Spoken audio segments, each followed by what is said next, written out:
Kita sholat itu media di mana kita asik dengan Allah Ta'ala. Kalau kita bisa asik dengan atasan yang manusia, apalagi ini asik dengan Allah Subhanahu wa Ta'ala. Sehingga kita harus malu kalau sholat tidak asik. Kita ketemu orang yang kita hormati saja asik, masa ini ketemu Allah Ta'ala tidak asik. Sehingga dulu bawaannya orang dulu itu kalau sholat untuk tidak cepat itu harus diperintah. Dulu para nabi, para sahabat kalau sholat itu lama-lama. Sehingga sampai nabi yang turun tangan, wahai para sahabatku, kalau kamu jadi imam jangan lama-lama, karena dulu semua orang itu penikmat sholat. Sehingga untuk tidak lama itu nunggu diperintah, kalau kamu jadi imam jangan lama-lama, kasihan makmumnya itu. Nah sekarang alhamdulillah tanpa dilarang sudah cepat semua. Ini sudah ada kemajuan, ini sudah maju sekali, ini nggak usah dilarang sudah cepat. Dulu itu saking asiknya orang sholat, untuk supaya agak cepat itu harus ada perintah dari nabi, kalau kamu jadi imam jangan lama-lama. Nah kita kalau sedang pas, baiklah pas waras lah kira-kira gitu. Kalau bahasa orang Pantura, saya ini orang Pantura, jadi kalau ngomong lebih keras, lebih vulgar.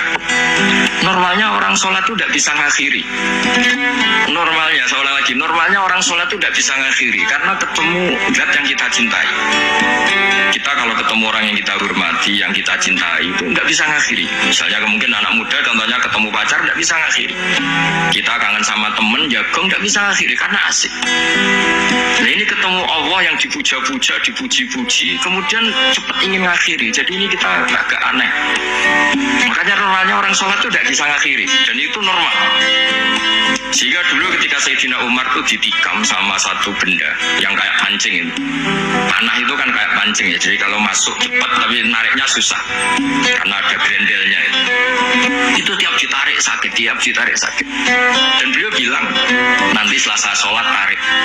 Beliau sholat nyaman, ditarik itu nggak gerak sama sekali karena dia sudah istighraq billah, sudah nyaman dengan Allah, sehingga ditarik itu nggak keras.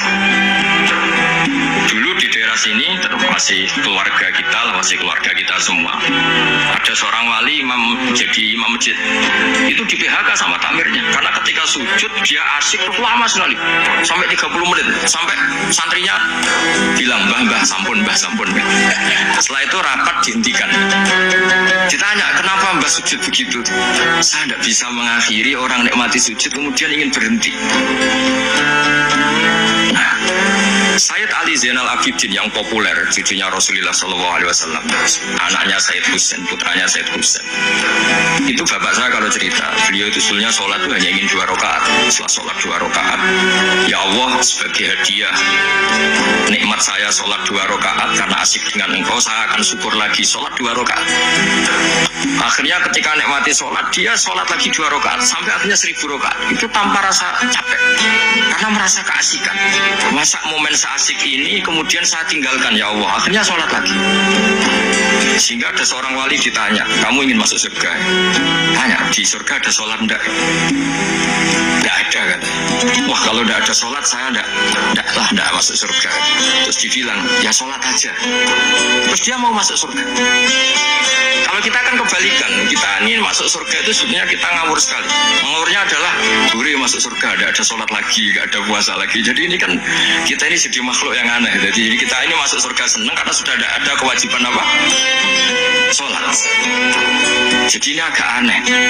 Sesuatu yang menjadikan kita masuk surga, tapi sesuatu yang kita benci setelah masuk